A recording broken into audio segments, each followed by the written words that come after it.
¿Sabéis? La semana pasada, no sé si os acordáis, estuvimos hablando de la ley y la gracia, ¿no? Y vamos un poco a seguir pensando en estas cosas, en la ley.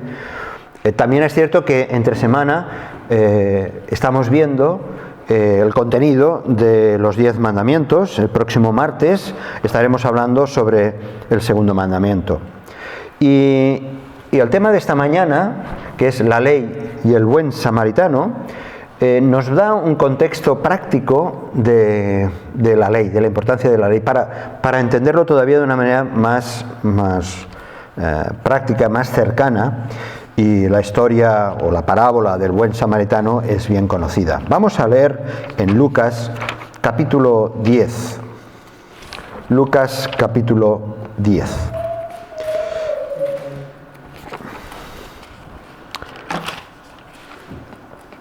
Del versículo 25 al 37. Dice así la palabra del Señor. Lucas 10, del 25 al 37. Seguramente que conocéis bien esta parábola. Vamos a refrescar, pero antes vamos a ver bien el contexto del por qué el Señor Jesús compartió esta parábola, que es el trasfondo del contenido de su significado. Dice así: He aquí un intérprete de la ley, un escriba, se levantó y dijo, para probarle: Maestro, ¿haciendo qué cosa heredaré la vida eterna? Él dijo: Jesús, ¿qué está escrito en la ley? ¿Cómo lees? Aquel respondiendo dijo: Amarás al Señor tu Dios con todo tu corazón, con toda tu alma y con todas tus fuerzas y con toda tu mente, y a tu prójimo como a ti mismo. Y le dijo: Bien has respondido, haz esto y vivirás.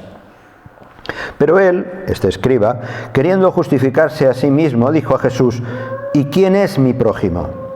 Respondiendo Jesús dijo: Un hombre descendía de Jerusalén a Jericó y cayó en manos de ladrones, los cuales le despojaron, e hiriéndole se fueron, dejándole medio muerto. Aconteció que descendió un sacerdote por aquel camino y viéndole pasó de largo. Asimismo un levita, llegando cerca de aquel lugar y viéndole, pasó de largo. Pero un samaritano que iba de camino vino cerca de él, y viéndole, fue movido a misericordia, y acercándose vendó sus heridas, echándoles aceite y vino, y poniéndole en su cabalgadura, lo llevó al mesón y cuidó de él. Otro día, al partir, sacó 2 denarios y los dio al mesonero y le dijo: Cuídamelo, y todo lo que gastes de más, yo te lo pagaré cuando regrese. ¿Quién pues de estos 3 te parece que fue el prójimo del que cayó en manos de los ladrones? Él dijo: el que usó de misericordia con él. Entonces Jesús le dijo: Ve y haz tú lo mismo. Y aquí acabó la conversación con este escriba. Estaba acordándome ahora que quizá esta es una de las piezas que más se han representado, los más en las iglesias. Lo hemos hecho de muchas maneras, lo hemos actualizado porque es algo muy, muy cercano, ¿verdad? No sé si en vuestra iglesia hay ¿sí? Y allá en San Luis de Potosí habéis hecho una representación de teatro de esta. Es posible. Bueno, es muy conocida, el buen samaritano. Pero fijaos, os decía antes que vamos a ver un poco el contexto. En el capítulo 9, versículo 51, nos habla de que Jesús comenzó su viaje a la cruz. Dice que en versículo 9, capítulo 9, versículo 51, que Jesús afirmó su rostro para ir a Jerusalén. Es un viaje que continuará. Ese viaje que inicia Jesús continuará hasta entrar en Jerusalén con esa entrada triunfal que conocemos del capítulo 19. Este suceso que hemos leído o que vamos a ver se encuentra precisamente en un periodo de rechazo de Jesús. Si leyéramos los versículos anteriores, veríamos que Jesús es rechazado por los samaritanos, porque entre donde estaban, en la zona de Galilea, hasta Jerusalén, tenía que pasar por una aldea de los samaritanos, y Jesús es rechazado por los samaritanos. Y acaba esta historia de rechazo con una intervención de Jacobo y Juan, que por causa de su maestro, que ha sido rechazado por los samaritanos, ellos dicen: destrúyelos, ¿no? Les dice: Señor, ¿quieres que mandemos que descienda fuego del cielo como hizo Elías y los consuma? Estaban tan entusiasmados y estaban tan preocupados de su maestro que esos dos discípulos, llenos de fervor, quería que se cargase a los samaritanos, ¿no? Y Jesús les dice, versículo 56, 9:56, porque el Hijo del Hombre no ha venido para perder las almas de los hombres, sino para salvarlas. Así que vemos que se está dando una situación de rechazo, pero Jesús no está condenando a los samaritanos. Sigue adelante la historia y Jesús inmediatamente envía a 70 de sus discípulos, los envía a evangelizar, a anunciar las buenas nuevas del reino antes de que Él llegue a Jerusalén. Y luego Jesús reprende, eso lo leemos en el capítulo 9, vemos cómo reprende también a las ciudades que han rechazado a esos que han visitado, que han llegado anunciando, a esos 70 que han llegado anunciando las buenas nuevas. Las ciudades de Corazín, Betsaida y Capernaum. Y las compara negativamente con dos ciudades gentiles, como era Tiro y Sidón. Así que todo eso lo está escuchando este escriba, este hombre de leyes. Vamos a ver. Y al regresar, lo que ocurre también es que cuando regresan estos 70, están tan emocionados por lo que han estado ocurriendo en su predicación de las buenas noticias del reino, que se sienten felices. Dice en el capítulo 10, versículo 20, antes, cuando regresan, ellos están llenos de gozo, el versículo 17, Señor, aún los demonios se nos sujetan en tu nombre, estaban entusiasmados, y el Señor entonces les dice, entre otras cosas, versículo 20, no regocijéis de que los espíritus se os sujetan, sino regocijaos de que vuestros nombres están escritos en los cielos. Y luego el propio Señor Jesús se regocija también, versículo 21, dice: Te alabo, oh Padre, Señor del cielo y de la tierra, porque escondiste estas cosas de los sabios y entendidos y los has revelado a los niños. Sí, Padre, porque así te agradó. Vemos un poco el ambiente. Las cosas, la gente, los discípulos están animados, entusiasmados por lo que está pasando. Estos están diciendo, podemos, incluso hemos visto como los espíritus se someten a la palabra. Jesús reivindica y les dice que vuestros nombres están escritos en el libro de los cielos. Y claro, fijaos toda la situación, porque precisamente ese escriba de la ley, lo que va a intervenir él, debe estar asombrado por lo que está escuchando de parte no solo de los discípulos, sino de parte de Jesús. Parece ser que este experto de la ley se incomoda al oír a Jesús que esos 70, sus nombres ya están escritos en los cielos. Y que además dice Jesús que se les ha revelado cosas que ni siquiera los profetas anteriores se les había dicho. Así que de pronto hemos leído en la historia relacionada con el buen samaritano, el versículo 25 dice que de aquí un intérprete de la ley, que eran los escribas, un intérprete de la ley, se levantó. Dijo, un momento, aquí estoy escuchando cosas raras, cosas con las que no estoy de acuerdo, cosas que necesito una respuesta. Y entonces hace esta pregunta. Le pregunta, este personaje, que es un intérprete de la ley, un hombre de letras, esta persona es a quien Jesús precisamente le va a dirigir esta parábola. Y le pregunta esto, haciendo, ¿qué heredaré la vida eterna? ¿Qué tengo que hacer? Le pregunta el escriba, ¿qué tengo que hacer para heredar la vida eterna? Lo que el intérprete de la ley pregunta, en realidad, es qué es lo que tiene que hacer él para impresionar favorablemente, a su favor, a Dios. ¿Qué tengo yo que hacer para que Dios me acepte y así pueda heredar la vida eterna? Claro, los intérpretes de la ley, los escribas, ellos decían que la ley era divina, por lo tanto, todo estaba en la ley.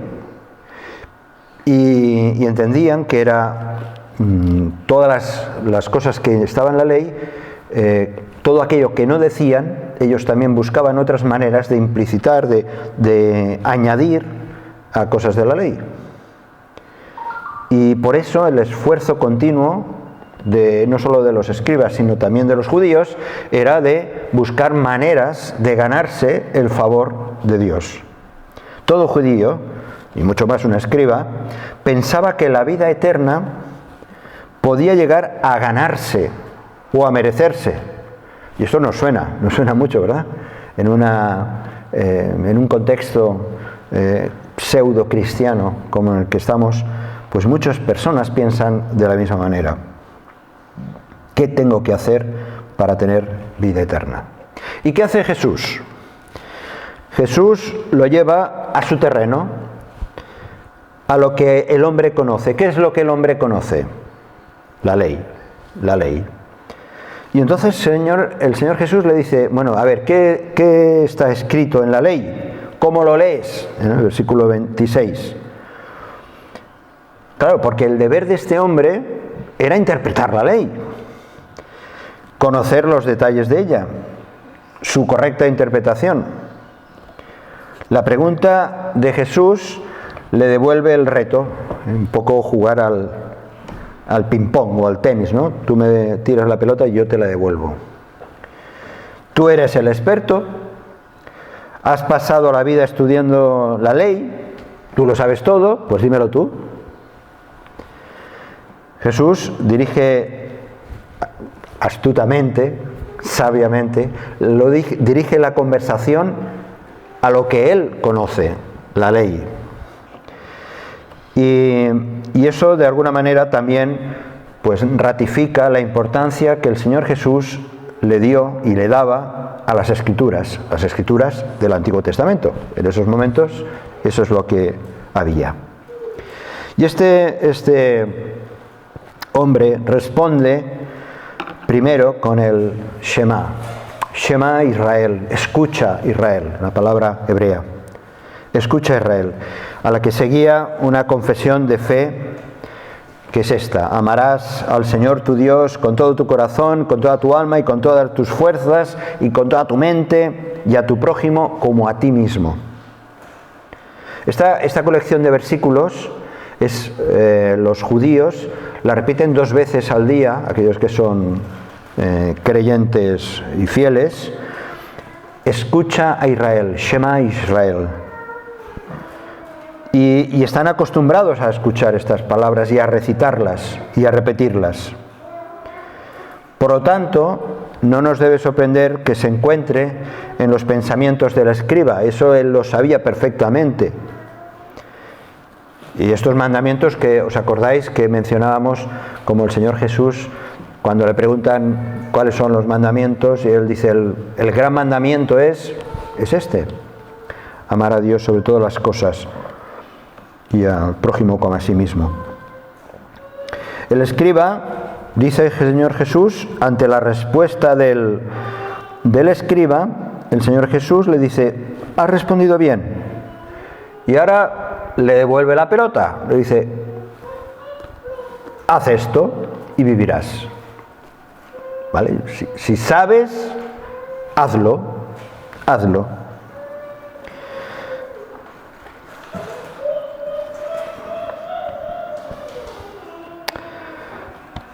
Ahora, aquí Jesús le presenta el problema al intérprete de la ley. ¿Por qué? Este hombre quería saber qué tenía que hacer para alcanzar la vida eterna. Ahora, Jesús no intenta decir que a través de la ley se puede alcanzar la vida eterna, sino más bien hace énfasis en la ley para resaltar, ¿os acordáis lo que hablamos el domingo pasado? Ese espejo, para que la ley refleje la incapacidad de la persona por cumplir esos requisitos. Dice Pablo en Romanos capítulo 3, versículo 20, ya que por las obras de la ley ningún ser humano será justificado delante de él, porque por medio de la ley es el conocimiento del pecado. También leíamos en Gálatas el otro día, sabiendo que el hombre no es justificado por las obras de la ley, sino por la fe de Jesucristo. La ley dice: amarás a Dios con todo tu corazón, tu prójimo como a ti mismo, haz esto y vivirás. Pero Jesús enfoca la cuestión de otra manera. Desde un punto de vista legalista del escriba, le dice: mira, tú estás apoyándote en la ley, estás sobre la ley, eres maestro de la ley, conoces, estás buscando tu justificación ante la ley, pero ahora tienes tu oportunidad, haz esto y vivirás. Dicho de otra manera, si dejas de hacer esto, si dejas de cumplir la ley, morirás. Y lógicamente el escriba sabe que es imposible cumplir la ley. ¿Entendéis cómo el Señor Jesús dirige el pensamiento de este hombre? Jesús le dice que debe hacer lo que ya sabe. Debe hacer lo que ya sabe. La respuesta de Jesús cala profundamente en el corazón de este intérprete. Él ya sabe lo que Jesús le está diciendo, ha preguntado algo que él ya sabía, pero entonces ha quedado expuesto ante Jesús. Por eso intenta justificarse, y ahora lo que hace, ¿qué es? Pregunta: bueno, vale, pero ¿y quién es mi prójimo? Está buscando la manera de escabullirse, ¿verdad?, y de justificarse. ¿Y quién es mi prójimo? ¿Acaso no es eso lo que hacemos muchas veces? Cuando somos confrontados con la palabra de Dios, decimos: ¿esto es para mí? Y empezamos a darle vueltas, ¿no?, hasta que el Señor nos toca, ¿no?, como estaba explicando Cante. El Señor, por medio de su Espíritu Santo, quien escudriña, quien sabe lo más profundo de nuestro ser y lo que necesitamos, nos confronta. Y no sirven justificaciones. Nosotros mareamos la perdiz, pero no nos sirve para nada. ¿Cómo podía obedecer este hombre el segundo mandamiento sin saber quién es su prójimo? Él, que tantas veces repetía esta frase, ¿verdad? Y está preguntándose: bueno, ¿y quién es mi prójimo? Este hombre que quiere aparentar de hombre justo y no sabe quién es su prójimo. Él creía que estaba en el camino recto del reino de Dios y no sabe quién es su prójimo. Desde luego, con esta pregunta, este escriba lo que está haciendo es intentando poner límites a la palabra prójimo. intentaba excusarse para cumplir la ley de amar al prójimo como a uno mismo. Es un poco como decir, cuando está preguntando ¿y quién es mi prójimo? Es un poco como decir, bueno, a este sí que le amo, pero a ese otro no. Pone límites, ¿verdad? Entonces Jesús es cuando responde, en medio de este contexto, responde con esta parábola. Quizá la historia de Jesús puede tener raíces en Crónicas. Aparece una historia, entre otras, una historia en capítulo 28, cuando los samaritanos rescataron a los judíos que habían sido derrotados en batalla, los alimentaron, les vistieron, les ungieron y les llevaron a sus hogares en Jericó. Aquí podéis ver, no sé si lo podéis ver bien, este es el plano de la Palestina, Galilea, Samaria, y aquí tenemos a Jericó y Jerusalén. Y Jesús está narrando esta parábola haciendo referencia a toda esta área. Y entonces dice que, hemos leído, un hombre descendía de Jerusalén a Jericó, de Jerusalén a Jericó.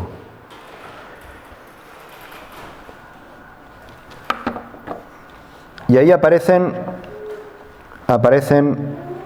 de pronto toda esta historia, estos personajes.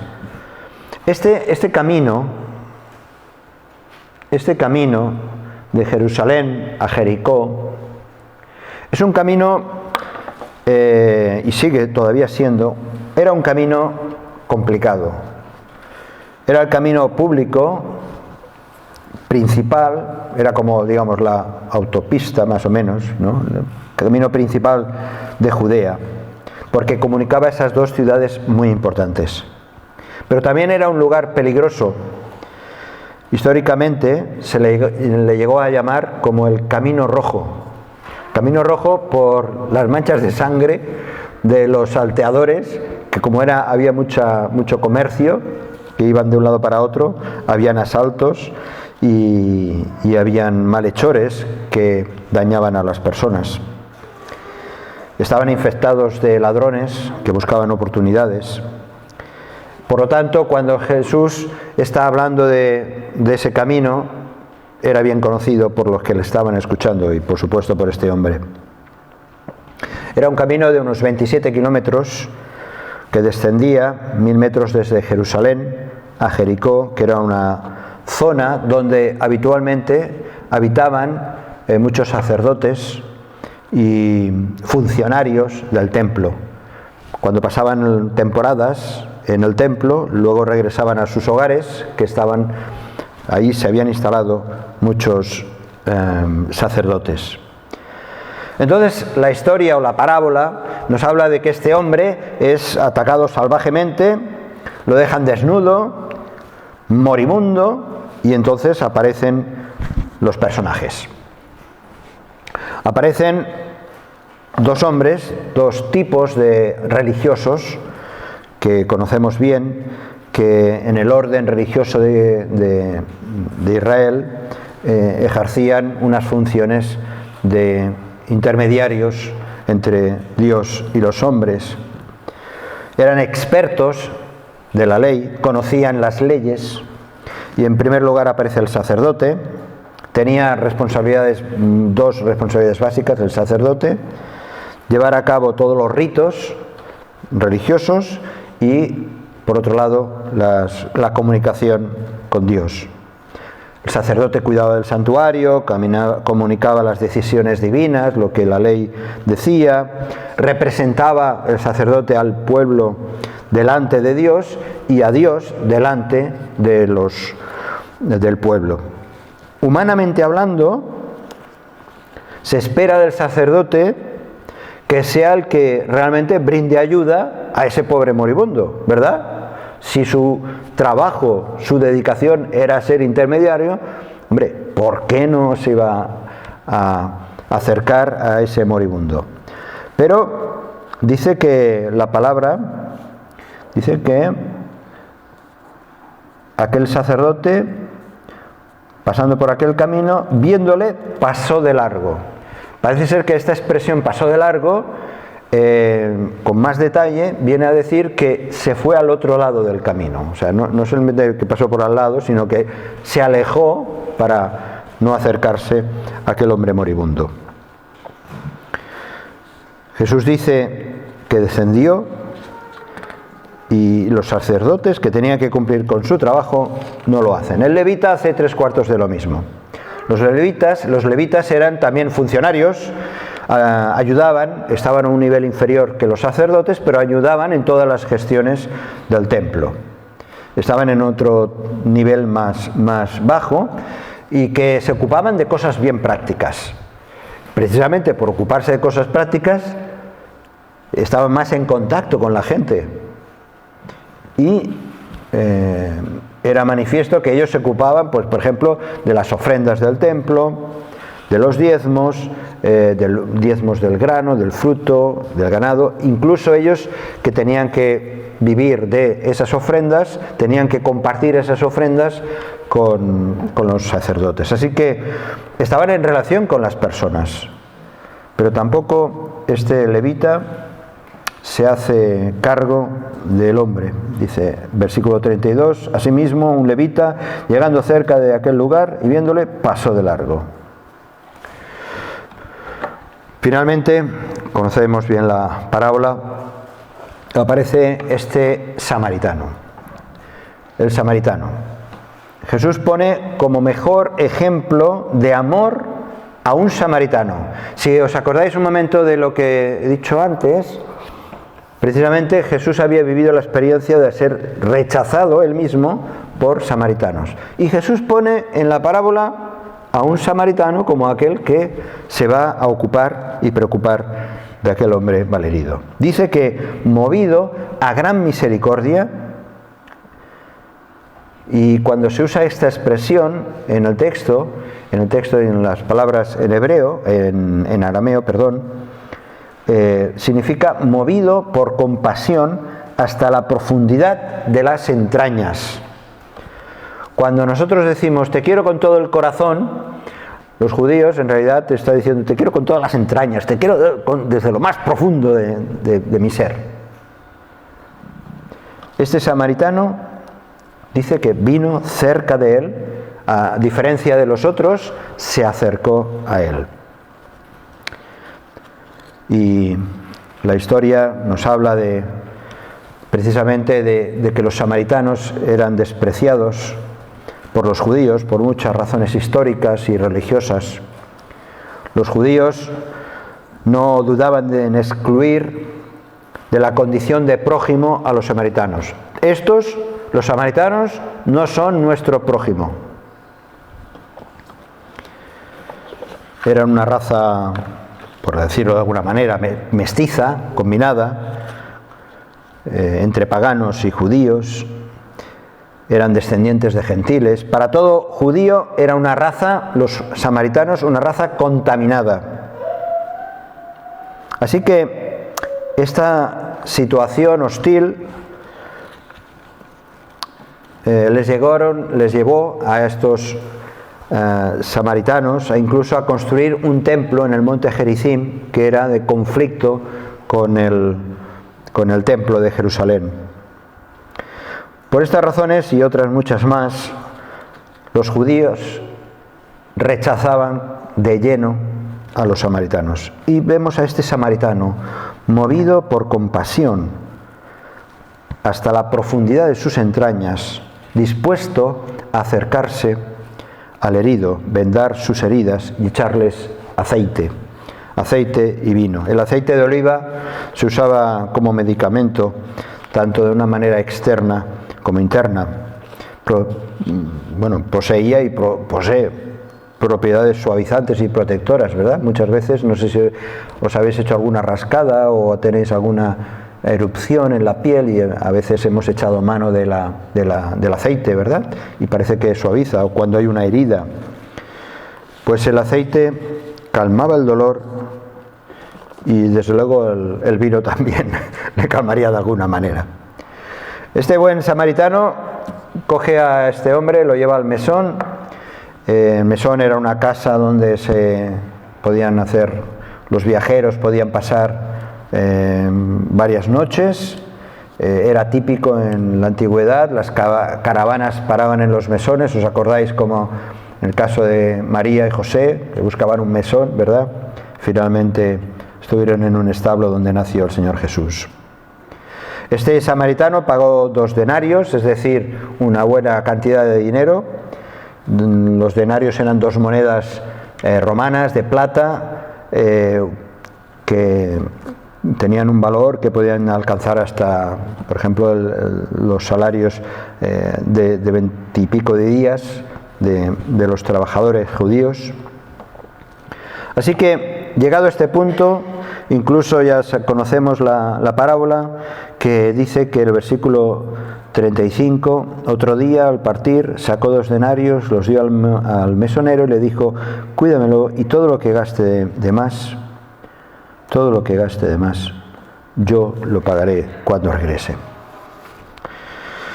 Bien, aquí acaba prácticamente la parábola. Cuando el Señor Jesús, después de narrar la parábola, hace esta pregunta a este hombre, a este escriba. Le dice: ¿quién de estos 3 te parece que fue el prójimo? Jesús ha tocado los puntos sensibles para un judío. Ha revertido los valores que tiene el judío, los valores de su religión, y ha puesto a un detestable samaritano, alguien proscrito para la condición judía, pero lo ha puesto como ejemplo a imitar. Pues como siempre, el Señor Jesús da una palmada y te trastoca, te confronta para que tomes decisiones. Jesús ha dejado en descubierto lo que hay en el corazón de ese hombre. La respuesta revela que él todavía no está listo para aceptar al samaritano como su prójimo. Tenía que haber un cambio en su vida para poder aceptar al prójimo. En realidad, el prójimo es él. El prójimo es él. El prójimo somos cada uno de nosotros. Y nosotros somos los que tenemos que aceptar al otro, al diferente, al extraño, al que a lo mejor con el que no simpatizaríamos. Incluso, como el Señor Jesús explicaba tantas veces, amar incluso al enemigo. Este hombre había preguntado: ¿quién es mi prójimo? Y Jesús le ha respondido que él debía ser el prójimo de cualquier persona que necesitase su ayuda. Así que no debía limitar el mandamiento de Dios a aquellos con los que simpatizo, con los que me caen bien o con los que estoy de acuerdo. Con esta parábola el Señor Jesús ha expuesto la autojustificación de este hombre. Este hombre intentaba autojustificarse a sí mismo, viendo que habían unos que tenían sus nombres escritos en el libro de los cielos, y yo, que sé tanto de la ley, ¿cómo es que no tengo esa seguridad? ¿Y qué tengo yo que hacer? ¿Cómo tengo que esforzarme para alcanzar la vida eterna? La preocupación con pureza religiosa pone en evidencia al sacerdote, al levita, que en lugar de ocuparse del hombre caído, tiene que ser otro, el samaritano, considerado inmundo por los gentiles, el que se ocupe precisamente del que está caído, ¿no?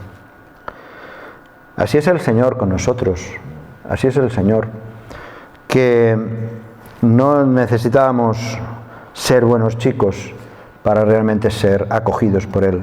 Todo lo contrario, por estar caídos, por estar heridos por causa del pecado, el Señor nos ha recibido. El Señor ha sido ese buen samaritano, ya lo sabéis, ¿no?, que tantas veces hemos comentado. Jesús demuestra cómo un samaritano puede estar más cerca del reino que un judío piadoso con falta de amor. Entonces Jesús acaba la historia, y acabo yo también.